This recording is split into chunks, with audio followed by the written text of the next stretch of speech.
Good afternoon. I wish I had my gavel.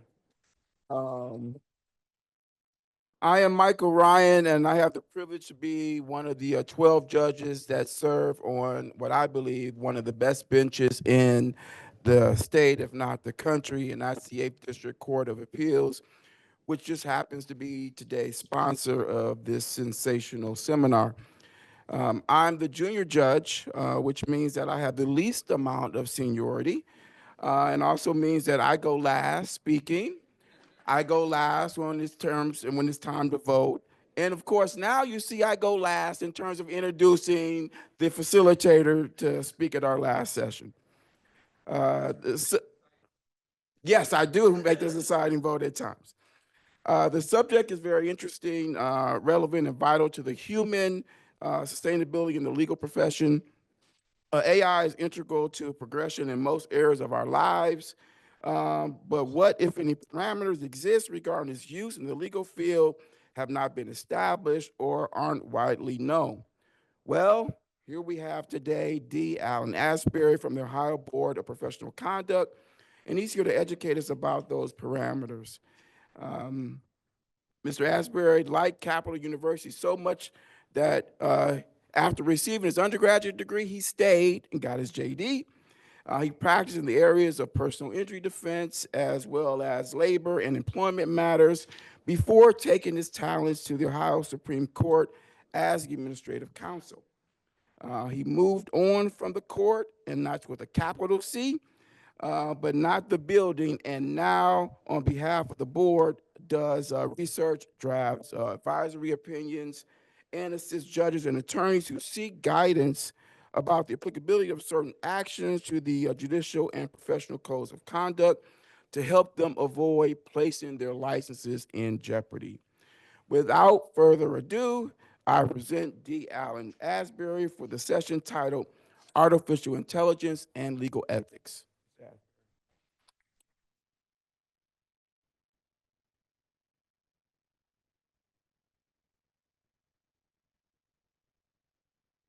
Figure out how to use this before I get started. Is there a clicker per se?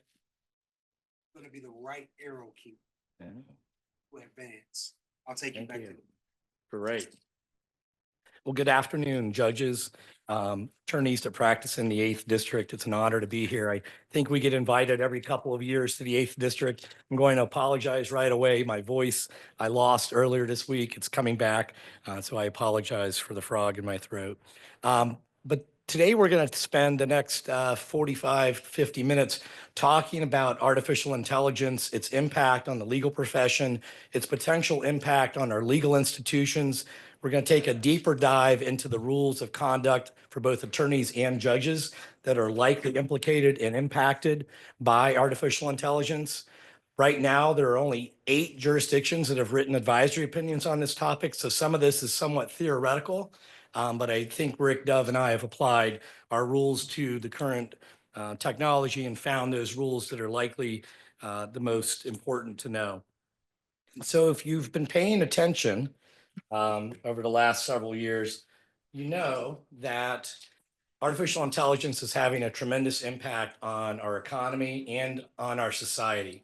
There are a number of industries that are implementing artificial intelligence in their workflow, as well as in the products that they produce. Entertainment comes to mind, finance, the medical field, the weaponry. All of those industries are quickly changing their workflow and products to implement and engage in AI. And I think we would be naive to think that somehow the legal profession and our judiciary is somewhat going to be immune from the changes that we're seeing in the rest of society. I think a lot of people are sounding the alarm that there's a revolution that's going to occur in the legal profession. I don't agree with that. I think it's going to be more of a slow evolution, but ultimately everyone in this room, if they continue to stay on the bench or in practice, will probably encounter artificial intelligence either in their own practices or through opposing counsel. And so I think right now at this stage in 2024, we're really looking at AI as an opportunity rather than a threat. But I don't think we can ignore the quote from Richard Susskind that's on the screen. And he points out that the changes that are coming for the legal profession and for the judiciary ultimately are going to require radical changes in less than 20 years that exceed those changes that the legal profession has implemented over the last 200 years. Just put that in perspective. We've already seen a significant amount of changes so far. So if there's one takeaway today from the presentation, I want to assure everyone in this room that you are not going to be replaced by artificial intelligence. I think the key here is to maintain our independent professional judgment, our independent judicial judgment, which is a phrase I sort of coined for these presentations. And we're going to ensure by implementing those two standards that we will still have a role in the legal systems of tomorrow.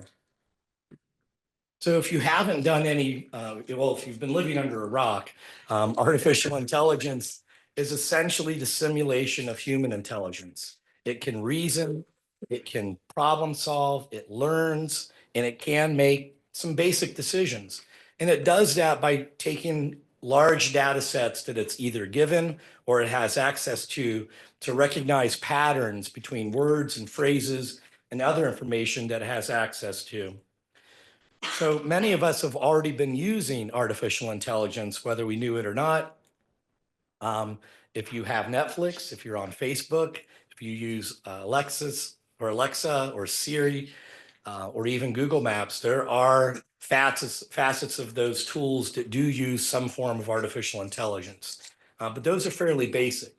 What's happened in the last 5 years is the advent of generative AI, which can create new content.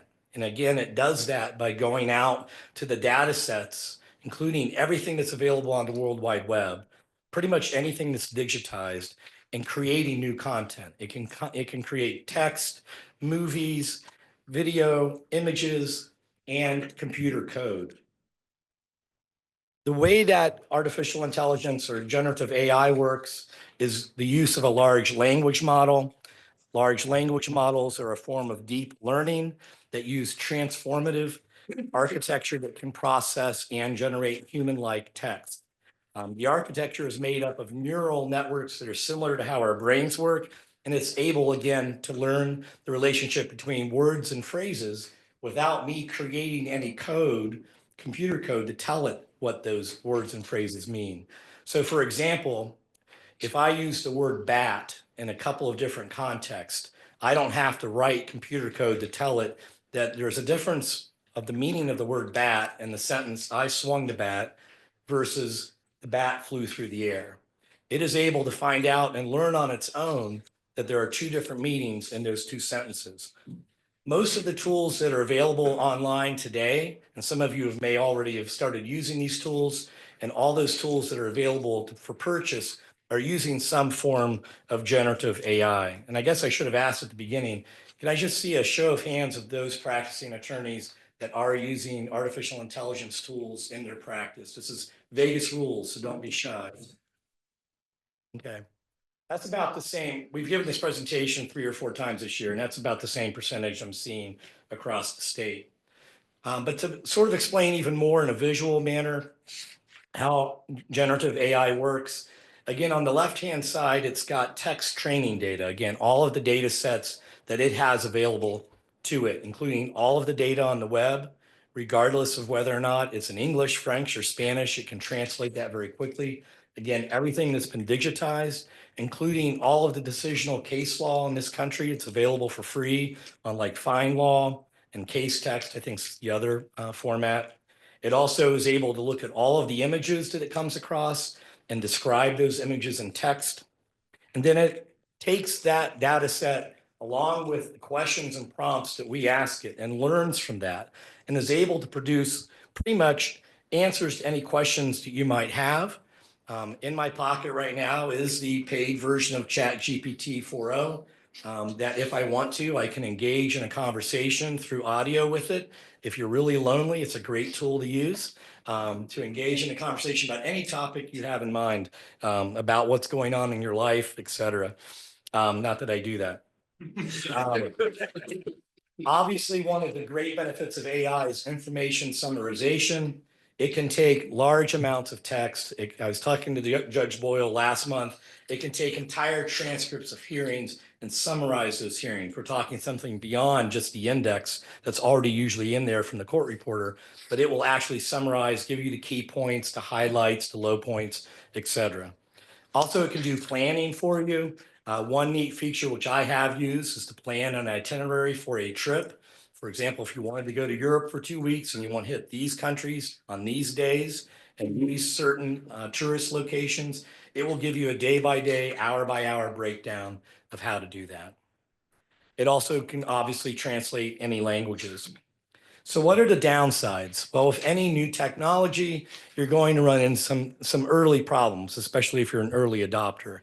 What you will find, especially on the free sites like ChatGPT, Gemini, and Claude, is the sources that AI is finding or using to give you an answer to your prompt aren't being revealed. So you really don't know what the sources are. The paid versions of these tools will give you an idea of where they're looking for information, but most of the time it does not. It can also be difficult to determine whether any of the sources contain biases or prejudices. And that's a number one problem that the ABA has picked up on, that as we begin to rely on AI, it's looking at data sets that have been created by humans. So opinions, editorials, law review articles, statistics that may have a particular bent or are skewed for a particular result. Your AI prompt is just going to reflect and mimic what the AI was able to find in those human-based data sets. The last problem is hallucinations, and you've probably heard about this in the media. We'll talk about a couple cases involving lawyers that fell into this trap, but AI is doing the best it can. It's not perfect, and it will from time to time hallucinate results because it believes, based on the patterns it's seen before and how it's learned those patterns, that this case citation or this proposition of law must be accurate based upon what the AI tool is looking for. And so some attorneys have submitted briefs and motions that contain cases that never existed. The reporter citations are something that even a first-year law student would realize this is not a reporter. The propositions of law that are cited are completely made up. And so there is some danger. So what's next? We started talking about AI in terms of ethics last December, and things have already begun to move very quickly on the technology front. ChatGPT, Gemini, Claude, they're progressing and changing every month. They're getting better, they're getting faster.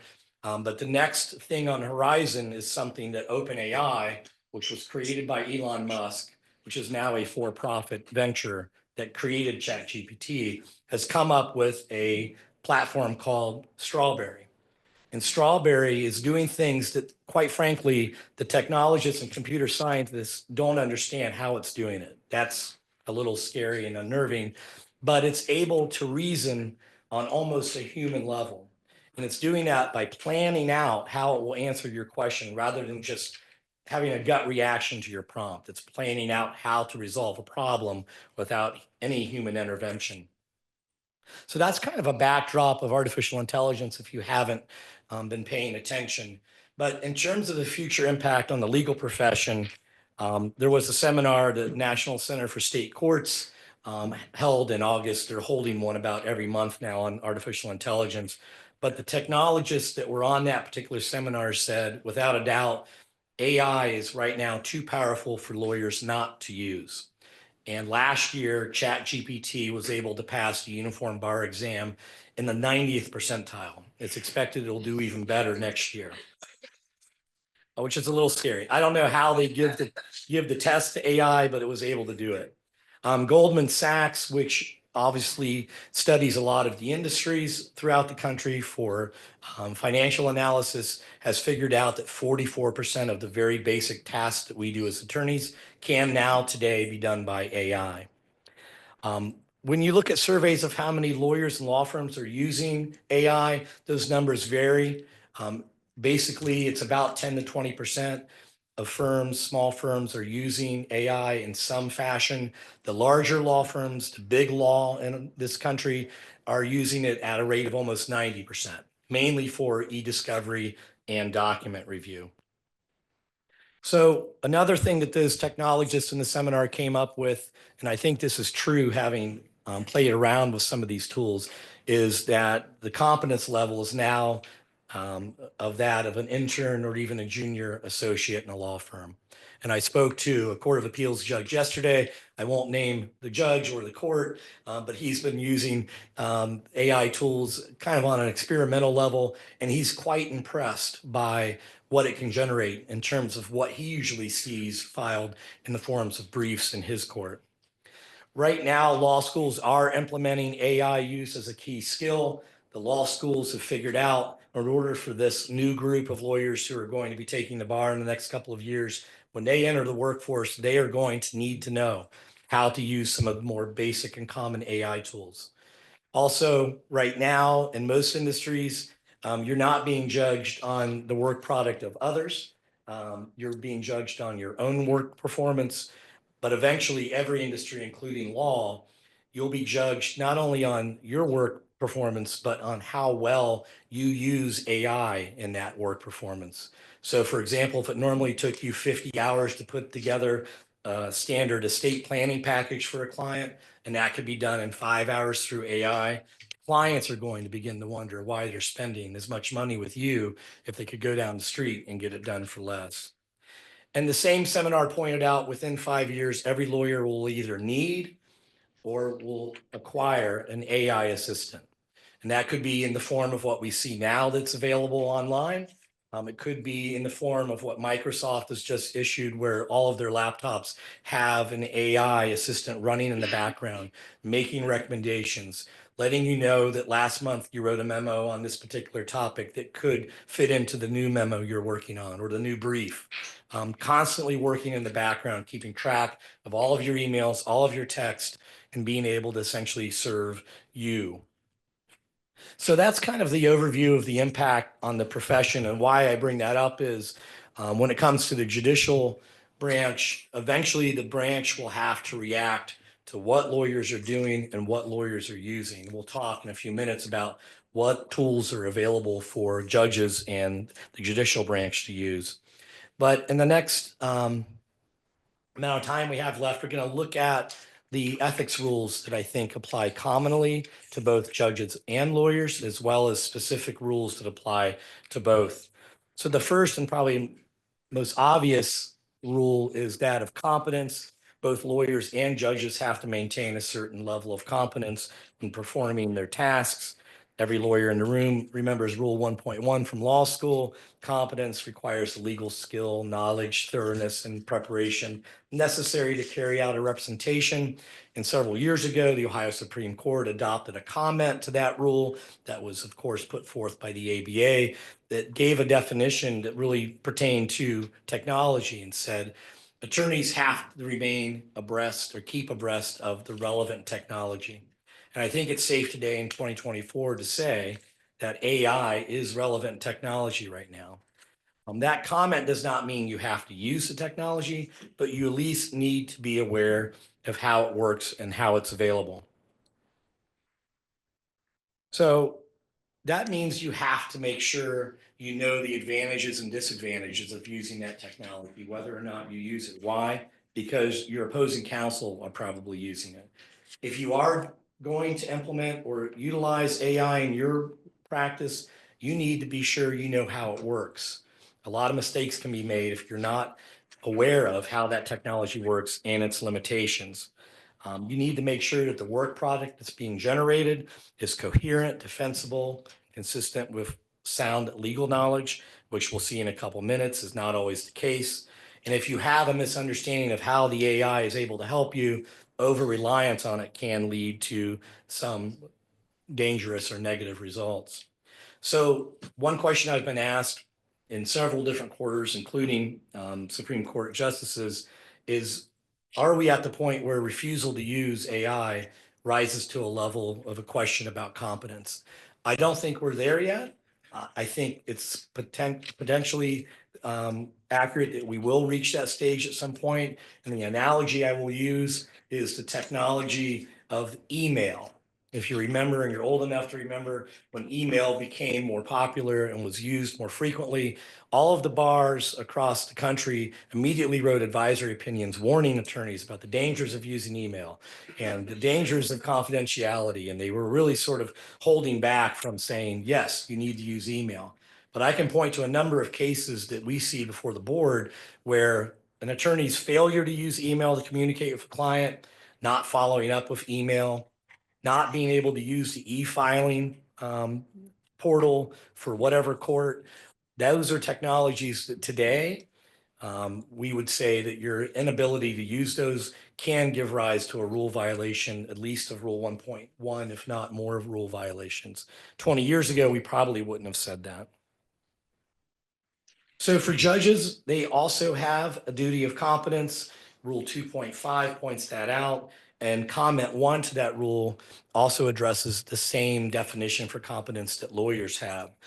And so as AI tools are being integrated into the judicial system over time, and I don't think we're anywhere near that, judges, like lawyers, need to have a sufficient understanding of how those tools work. And if they decide to start implementing or integrating those into their judicial workflow, they need to be aware of the advantages, disadvantages, and risks. I think more importantly today, though, judges need to be aware of what are the lawyers using. Are they submitting briefs in the appellate courts? Are they submitting motions and pleadings in the trial courts that are based on AI, that have used AI? I think you have to have a good understanding of that and be wary of what's submitted. There are a number of courts already in Ohio that have either issued standing orders or local rules about AI. Several federal courts have as well. And some of these courts have said, we don't want anything filed that was generated by artificial intelligence. And just my own personal opinion, I think that's a little bit of an overkill because if you start applying that standard, even your word processor is using artificial intelligence to some degree. So it's a question of where do you draw the line? So as the technology begins to increase for judges, I think so will the requirement to maintain competence about what's available, how it's used in their courtroom, and whether or not their adoption of that technology could have a negative effect on their overall decision-making. So what are the available AI tools? For those of you who haven't explored this, there are a number of products already being pitched to attorneys, specifically in law firms, that can perform all the tasks that are currently on the screen. I will tell you that all the seminars I've attended virtually in the last 2 years are being run by obviously vendors that are pitching their product. So there's no shortage of that marketing and soliciting. But it can do all of the things that we see on the screen. There's one product that Thomson Reuters has ultimately acquired, that's CoCounsel. I'm not making a pitch here, but for $250 a month, each attorney in your law firm can have this on their desktop. And it can do all of the things that are on the screen in front of you. The one thing I think is somewhat exciting is the ability to predict outcomes in a case. Whether that is what would be the potential settlement value, what would be the potential damages if we go to trial, and more importantly, how will Judge Smith rule on this particular motion for summary judgment based upon their prior rulings? Or how have a certain panel of appellate judges ruled on these particular issues in the past? It can do this in less than 5 seconds. Can all of this be done now manually? Yes. Does it take a long time and effort? Absolutely. Are most attorneys willing to bill their clients for that sort of thing? Probably not. But those tools are already here. For judges, you have the same tools at your fingertips, especially with respect to legal research. How many of you are using Lexis or Westlaw right now in your practice? And how many are using the AI function in those tools? Yeah, both Lexis and Westlaw have adopted an AI version of their research tools. I've used them. They're good if you want sort of an idea of where to start. Are they capable of giving you everything you need to know to write a memo to a client or to write a motion or a brief? Absolutely not. Will they get there? I think so. It's just a matter of time. For judges, there's also the opportunity for tools that will conduct document review and analysis. So everything that's filed in a case, especially for trial judges, is available at your fingertips. You can organize it any way you want, but the advantage will be you can ask questions about what's been filed. You know, if you don't quite remember whether or not a particular piece of evidence was admitted, you can ask it, did we admit the evidence on this particular item that was found at the crime scene? It can do all of that, and it can analyze what's available in both terms of evidence and what the attorneys have filed in terms of pleadings, motions, and briefs. Obviously, it can translate for you. There's some caution that's been issued by our Bruno Romero at the Supreme Court. There's really no substitution right now for human live translation, but I think we'll get to the point at some point in the future whether or not we just allow AI to translate, especially for witnesses that don't speak English. Sentencing and risk assessment tools. I raised this at the Court of Appeals judges and seminar in the fall and learned something that Ohio does have a tool like this. It does use an algorithm. I think the University of Cincinnati helped adopt this particular tool. It's very good at what it does, but the tools I'm talking about here go way beyond just a basic algorithm. They're using artificial intelligence. Other countries and jurisdictions are using these outside of the United States to predict the risk assessment as well as the potential sentence for any particular defendant. Also, we already talked about summarization of cases. Those tools are there. My advice usually to judges, if you're going to use these tools, while the summaries are nice, obviously you and your staff should go back to the original documents if you're citing to those in any particular decision. And then there's the usual group of scheduling, calendaring tools that judges can use to sort of speed up the judicial efficiency by deciding we're going to have a status conference in this case instead of that case in order to keep the docket moving. So that's a quick overview of the tools that are available or will start to be available, especially for judges. So an example of an AI tool that I use occasionally is ChatGPT, and the prompt that I wrote is asking for a legal memorandum to discuss whether or not a business client has liability for a fall on the common area connected to their property. And I'm using these examples to show you the level of competence that you probably should have if you're going to use these tools. And I give it a little bit additional facts that the damages are probably in the range of $75,000 right now, but I do direct it to use Ohio decisional case law and jury verdicts when making a recommendation to the client. And I know this is fairly small, and the point isn't to look at the detail here, but it did a pretty nice job of outlining the seminal case law in Ohio about falls, especially with the accumulation of ice or snow. It does make a recommendation to the client that, you know, the potential jury verdict here could be 100 to 300,000, and potentially we need to look at a settlement in the range of 50 grand. This would be a first year associate level memorandum. And that's probably about as good as I could write, even at my age, at this stage. So, yeah. Can I just ask, was this ChatGPT Chat that GPT you 40, used? the paid version, yeah. Yes. The jury verdict. Well, you're a step ahead of me. The competence level that has to be utilized here is what are the sources that AI is using to come up with this recommendation? Where did it find the jury verdicts? Because the sources of those have, I think, dried up over the last several years, unless they're going into something like Westlaw or Lexis to find it. A lot of the bar associations, especially in Columbus, used to keep a running catalog of the jury verdicts and settlement values in the cases in Franklin County. Do you have a question? Yeah, I maybe I just don't know how ChatGPT works, and I don't want to sound like one of the people who said like don't use email, but it does this all this information that you put in, does it go to OpenAI who like keeps it on a server? So like if I'm saying a bunch of work product and privilege information and I'm sending it to a server that's who knows where, which is I guess what I'm doing with email as well, but like it just seems scarier because it's thinking instead of merely storing. Another good point. And our next section is confidentiality. Uh, But the paid version of ChatGPT is not keeping the prompt that I wrote, so no one else can learn from that prompt. And it's not keeping the work product that it generates. The free versions do keep everything. So that's the example of a legal memorandum. But what if I'm a judge?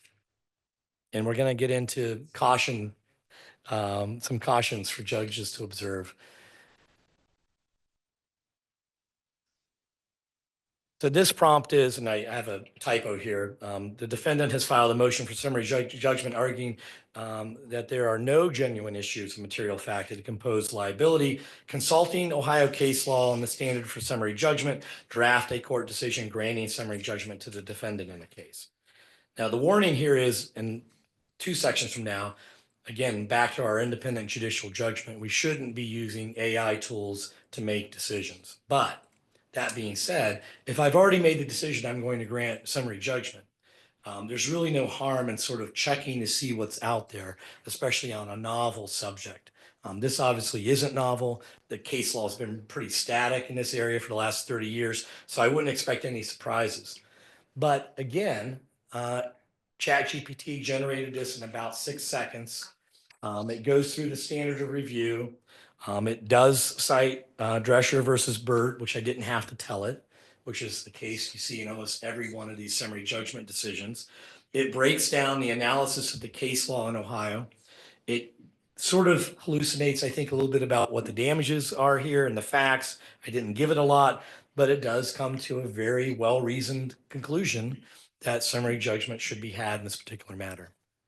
So the purpose again of this is to show you the power of the particular AI tools, but also the drawbacks, knowing what the sources are here. I don't know where they're finding the case citations. I don't know if they're accurate. I didn't review it. I don't know if the propositions of law that are cited are reflected by those cases per se. And that's something you would have to go back and do manually. So independent professional judgment and judicial decision-making, another common area here. Yes, Judge. On your last screen, the template of okay. Can the outside world see that I did that? Not if you're using a paid product. Okay. The danger, I'll just Yeah. say this now, the danger of using the free products is AI is learning from the prompts that I wrote because it may find out something I didn't know before. And it's going to store your prompt and the work product that it generated to be used in future questions and prompts that are asked. And that's the danger of using this. If you're not using a paid product where the terms of service tell you we're not keeping anything, we're destroying everything. Westlaw and Lexis guarantee that they are not keeping anything that you write into their AI versions right now. This is a question that I really hammered Lexis on, and I still didn't love the way they described the answer to me, because in the end, taking the information they were feeding to it while they themselves were not stored in any session in any fashion. Yeah. And it still gave me pause as to how they were able to control the flow of the information if it still has the component of the check. You understand that better than I did? I don't. They are making these assurances that they're not keeping anything. How they prevent it from backflowing into the general chat GPT is probably way beyond my knowledge base. I think there's good reason, Judge, to be hesitant right now. I'm not judging. Oh, I'm sorry. Court Administrator. I think there's a good reason to be hesitant right now. I will tell you at the Supreme Court, we have not purchased Lexis Plus or Lexis AI. There's some hesitancy with using that. We do, for some reason, have Westlaw AI version because of the concerns that you raised, quite frankly. Do you anticipate that the Supreme Court could perhaps give featured along use by courts of these two? Yes and no. We'll get to that too. If we weren't what I would call a home rule state, it might be easy. A couple states have issued essentially policy statements about what products courts can use, who can use them, what you can use them for, what training is required. and what information you can't put in, especially non-public information. I have a question. Yeah. Recently, I was involved in reviewing during actually the products of Westlaw in Lexis. Oh, good. And gosh, I won't say how we felt, which side we fell on, if at all, but my worry and my concern in terms of ethics is not only what the output is, but where the resources are for the input. Because I happen to know that DEI is still, ideas around DEI are still in their infancy stage in our country. And what we're doing is paying attention to some groups of people and not really paying attention to the others. So if we are not getting input from African Americans on the same level of effectiveness, and indigenous people and Asian folks and Latinx and Latina people, then we end up with a biased and skewed unintentional bias that's going to affect everything we do. Yeah. And AI just eats that up and uses it because that's what's available. So is there any attention at all being paid to that part? Yeah. Of the AI thing before it gets to be the only thing we do, because Right. we know in our country, if it becomes easier, that's the way we do it. And so everything we get on our phones and on our emails and our computers, they're all kind of pushing the idea of AI before it's ready. I mean, Yeah. before that part is ready. I mean, we're at the early adoption stage, and I will use a video game analogy. If you ever played video games, we're at the level Pong right now. This technology will continue to advance and get better, and I think ultimately be able to weed out what is obviously biased data, opinions, and editorials that are relied upon by ChatGPT and others to generate results that don't reflect those biases. I know that may sound like science fiction now, but there are whole 2-hour seminars on AI. But we still have laws in our books that are based on enslavement. Oh, I So, It- go to some states like Maryland, there's still slave and master in their civil procedure. So I don't buy that we'll get rid of the stuff that turns out to be biased. Well, I'm not sure it's we'll in get there. rid of it because it's going to be, once it's on the internet, it's on the internet forever, right? But I think the AI tools will get better at determining, because it can do what is called sentiment analysis. It can read something and determine whether the writer is angry, whether the writer is empathetic, whether or not they want to be persuasive or argumentative. It's able to read and pick up those sort of cues. And there are whole seminars based on your point about how we need to use AI to ensure that it's not reflecting and enhancing or even magnifying the biases that are already contained in the data sets, laws, and rules that we have. So it's a point well taken. And I'm sure we'll develop a whole seminar on it here. Question is, Are we? I mean, there are elements of these companies that realize that this is a problem. I mean, I've read articles about it. It's a significant issue. The ABA is taking it very seriously, and all of their recent AI report that came out this summer spent a large part of their time working on this and talking about it. Good questions. So, where were we? Independent professional judgment. So of course, lawyers have to exercise independent professional judgment, and that also means not relying entirely on AI to replace our judgment. We can use AI to enhance it or supplement it, but we should never rely on AI entirely to make a decision or to give advice to a particular client. And I think that's going to be easier said than done. And so at least one of the, I wouldn't call it an opinion necessarily, but the California Task Force report's the only one I've found right now that says absolutely attorneys should not delegate or abdicate their independent professional judgment to AI. An over-reliance on it can hinder the ability of the attorney to use their critical analytical skills to analyze issues and facts, as well as problems for clients. So in the context of AI, one of the things I've already talked about, a couple of these points, I think that's going to be important ethically is if you're using AI in your practice, number one, you probably should tell your client you're using it. And if you're using AI to assist you in making a recommendation about how to proceed in a case, you should let the client know how you're using AI and how AI came to give you that particular recommendation. And again, that's easier said than done because sometimes AI is not telling us the sources of how it came up with the answer to your prompt. So for judges, there is a responsibility to decide Rule 2.7, and it says a judge shall hear and decide matters assigned to them. It's very simple. The original reason for this rule is sort of the common law maxim that a judge has a duty to sit. When the judge is assigned to a case, he or she should hear it out. And the rule is really designed to prevent judges from coming up with frivolous reasons to avoid sitting on a case. Not because of some legitimate disqualification basis, because it's too complicated or it's not something that they like to actually work on or preside over.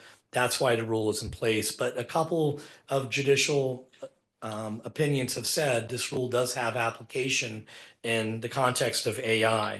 And the reason for that is pretty simple. Parties that come before judges have an expectation that the judge is actually going to decide their case. If the judge delegates the decision-making to someone else or something else, like AI, the problem is that that person no longer has really had an opportunity to be heard that's guaranteed by the Constitution. So for judges, the code expects you to use independent judgment again in reaching your decisions. It's a task that cannot be delegated or abdicated. There are transparency concerns if you're using AI entirely to reach decisions. And there are obvious due process concerns, as I mentioned earlier. There's one advisory opinion so far that points out very clearly that a judge should never use AI to reach a conclusion on the outcome of a case. And I think that's a principle in our American judiciary that will not change. But other countries are using AI to do exactly that. And we'll look at that in a minute. The permissible uses for judges when it comes to AI are on the screen. We've talked about a lot of these already, especially with regard to research and summarization of case documents. But what could go wrong if a judge used AI to reach the final decision in a case? Well, we do have an example out of Brazil last summer. Brazil has an entirely astronomical backlog of cases right now in the millions. And so the Brazilian government decided to contract with OpenAI. Thought this would be a great idea. Let's give them these tools to help get these decisions off the docket, or these cases off the docket. One judge falling behind decided, today I'm just going to push enter, and whatever spits out, that's the decision in the case. Never read it, didn't review it, filed it. The parties get it. Some other colleagues look at it and wonder, what the heck? None of the cases that are cited in support of his decision even existed. They were completely hallucinated by AI. Well, like the US, they have a judicial disciplinary system, and he was referred to that system and was ultimately sanctioned. So that's what can happen. But again, other countries are using AI almost entirely for their judges to make decisions. China is probably the biggest user. Every judge in that country is required to use AI when reaching a decision. And if they want to deviate from the AI generated decision about the outcome in the civil case, damages, or the sentence of a particular defendant, they have to give a written reason why. And even that written reason why is subjected to an AI review. So The good news in China, their workload has been reduced by a third since they've introduced the use of AI. So back to your question about, what can we do? Delaware and Utah last year issued very broad policies about AI use in their jurisdiction. So your presiding judge and probably the administrative judge in Ohio would have to decide who's going to be allowed to use it. Are the judges going to be allowed to use it? Are our staff attorneys going to be able to use it? Are they trained?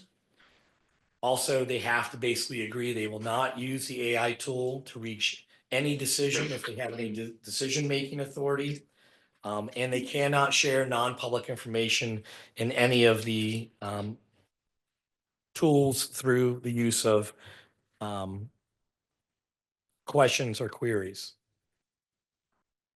So confidentiality, again, back to your point earlier, there's, I think, commonality in both for lawyers and judges with respect to confidentiality. Lawyers, you're familiar with Rule 1.6. In the context of AI, you should not be disclosing client-related information to an open AI tool like ChatGPT, with the caveat, unless you're using the paid version. The free versions of these tools are not guaranteeing, in fact, their TEOS says, everything you write in as a prompt and everything we give you is our property. It's no longer yours. And we're going to keep it forever. And we're going to learn from it. And we're going to use the answers we gave you and the questions you gave us to answer future prompts of similar users. So the question for lawyers who are using any of these tools is, any of the information that I'm inputting into the prompt visible to the vendor or to third parties? And is anything that I'm getting back from AI or giving as a prompt being used to form questions or answers to questions that might inadvertently reveal the identity of my client? If you can't answer those questions with a resounding no, then you probably shouldn't be using that tool. Again, Westlaw and Lexis say that they're not using those prompts and the information they give you for any other purpose. They're destroying them after you use them. I can tell you from personal experience in Westlaw AI, once you get a result from them, you better copy it and paste it somewhere, because you go back and it's gone. They're not storing it, to the best of my knowledge. But every attorney has an obligation when using any technology, especially cloud storage, and there are tons of opinions about this, to make sure the terms of service are very clear, because lawyers have an obligation when using non-lawyer assistants, which are also defined as third-party vendors, that they are also upholding the same obligations you have with respect to confidentiality. How easy is it to breach? How easy is it for me to retrieve it? Who owns it? These are all questions you should be asking when going into this area. So for judges, there's really 3 rules that touch on the same idea about confidentiality. Obviously, in Ohio, judges have to maintain a lot of information in terms of confidence as well as privacy. That could be through exceptions to the Public Records Act, the public access rules under the rules of superintendents, juvenile rules, and expungement and sealing of criminal dockets. That's all the type of information that has to be maintained by judges and probably should not be used or entered into a AI product unless you're absolutely certain that it's not going to share that information with anyone else. Judges also have an obligation not to reveal non-public information. Usually this is information that will eventually be disclosed, but for the time the case is pending cannot be. The rule also is really designed to prevent judges from using that information for their own economic advantage. But it clearly has application here as well. And then lastly, judges can't make statements in pending or impending cases. So while a case is being tried, if you're doing some basic research on a particular area of law that you need more information about, if you're starting to reveal how you may decide a case in that prompt, that could potentially become public information and could be construed as a statement in a pending case. In the time we have allotted, I'm going to advance here very quickly to the idea of, well, let me go back to candor to the tribunal, because I sort of promised this. Of course, lawyers can't knowingly make a false statement of law or fact to a tribunal, and they can't fail to correct it. And so that brings us to the question of using AI and then issuing pleadings or briefs that have case citations that are inaccurate, citing to non-existent cases, citing to false quotes or false propositions of law is going to give rise to a violation of Rule 3.3A1. We've seen that in a number of other jurisdictions already in the last year. You may also run afoul of making a frivolous statement under Rule 3.3 that you would want to avoid. There are a number of cases that have been issued. These are just a sample of those cases. The Crable case is the only case so far that's resulted in actual discipline of an attorney. This attorney filed a motion to set aside a judgment. He had never written one, so he asked AI to produce it. Just hit enter, boom, spit it out. He didn't review it.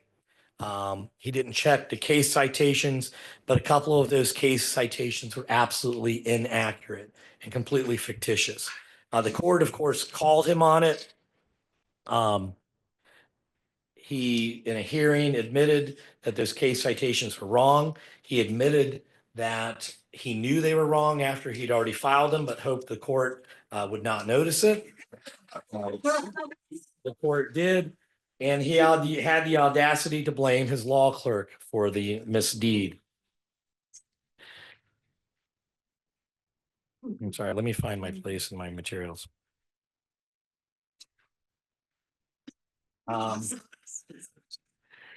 The Mata versus Albianca case is probably the one that's gotten the most media attention. This is in New York federal court. It was an international law case. These attorneys did the same thing. They needed to file a motion basically in opposition or a memo in opposition. They'd never written one in this particular area of the law, which was international law. They did the same thing, asked AI to print out the motion or the memo in opposition. It did so. It contained a number of cases that had been hallucinated. They filed it. They didn't know that those cases were hallucinated. The court obviously picked these up. And I should point out, usually it's not opposing counsel that picks these up. It's the court and their staff. And so the court asked the attorneys, bring us the cases that are cited here. The attorney said, well, that shouldn't be a problem. I'm going to go back into Chat GPT and type in those cases to get the actual decisions. And AI somehow was able to print out something that looked or resembled a case decision. But as the judge pointed out, any reasonable attorney looking at these cases would know this is completely fiction. It's completely gibberish. It's making no sense at all. It's nonsensical. So the attorneys filed these cases, still didn't check. But what one of the attorneys did was ask ChatGPT, are these decisions actually real cases that I can find elsewhere? And ChatGPT responded, yes. These are the same types of case decisions you can find in Westlaw and Lexis. So the attorneys were called on the carpet. They received Rule 11 sanctions and $5,000 fines. Yes. So it might be helpful to understand, because it makes no sense to me whatsoever, how something that's smart enough to write isn't smart enough to know that it's hallucinating. That it is hallucinating? If you're, what is it looking for when it says, yes, these exist? What is it finding? That's a good question. Like it's lying. Maybe it's not hallucinating, maybe it's lying. Well, Maybe it's human enough to lie. It's capable. It's not 100% accurate, which I should have said as a caveat, and it can make up answers from time to time. Just don't understand. Yeah. Sorry, Understand that it can make up. Yeah. Just don't understand why it. I don't know either. And so the last case, Park v. Kim, the attorney did the same thing, filed a brief with a fictitious citation. The judge asked her to bring in the case. She couldn't because this Chat GPT version would not give her the case. So she admitted there was no case. She was referred ultimately to the disciplinary body of the Second Circuit. So I had a lot more, and obviously we ran out of time. Is there any quick questions before we wrap up for the day? Sure. The paid for version versus the unpaid Yeah. version, and I understand the confidentiality aspect that The paid version says we're not, oh, sorry. The paid version will say that we will destroy information, or as you said, Westlaw got rid of it right away. I guess the question is, doesn't Chat GBT and the AI programs learn from what is input? And so is there a danger of what's being input into the free version less accurate, but that's what it's learning from and that's what it's pulling from, and even under the paid version, that's what it's giving you? Do you understand where I'm going with I that? do, and I'm not sure I can explain it well. My understanding is the results you get in the paid version are a lot better. It's faster, and I don't think they're learning from all the prompts that you're writing in the paid version. They're using other sources. What those are, I'm not sure. We have a lot of room for improvement. Let me put it that way. If, what if a court were to use, the paid services for Lexis and Westlaw advisory benchmark to, you know, cross-check against what our own draft returns do? Okay, what about this? We can miss this. Are we at the level where we're comfortable? Sorry, are we at the level where we're comfortable giving that type of information for paid services? Question is whether you can have the paid services generate bench memos that could ask, you know, whether or not the staff attorneys have missed anything. I would be cautious about that right now. I think the answer about are these real cases, and it said yes. Yeah, right. Yeah. Question. Yes. As a practice pointer, I run a civil practice and we want to use the paid version of ChatGPT 4.0, I think it is, to summarize extensive medical records. Yeah. So as a practice pointer, we haven't done it yet, but it seems like, should we be putting that into our fee agreement that we're going to utilize a service like ChatGPT to, for example, summarize medical records, deposition transcripts that are not yet in the public or the court record?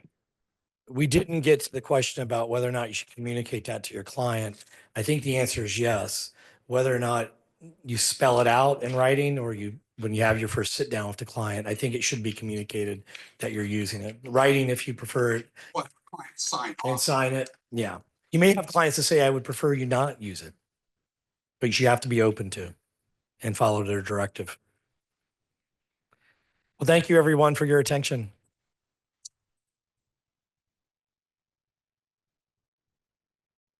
Really, I think Alan might have come the furthest. He drove in this afternoon from Columbus. Let's give him another round of applause. And that's so you can have a safe trip returning back to Columbus. You know, thank you, everybody. This has been a wonderful audience, very attentive. I think the presentations were fabulous. If there are things or subject matters you want to hear in the future, please let the 8th District Court of Appeals know. And if you want to volunteer, let the 8th District Court of Appeals know too that you would like to volunteer and present. With that, I heard the weather's really bad. So we're going to conclude today. We're after 4 o'clock, 6.25 hours of advanced appellate CLEs. Thank you very much.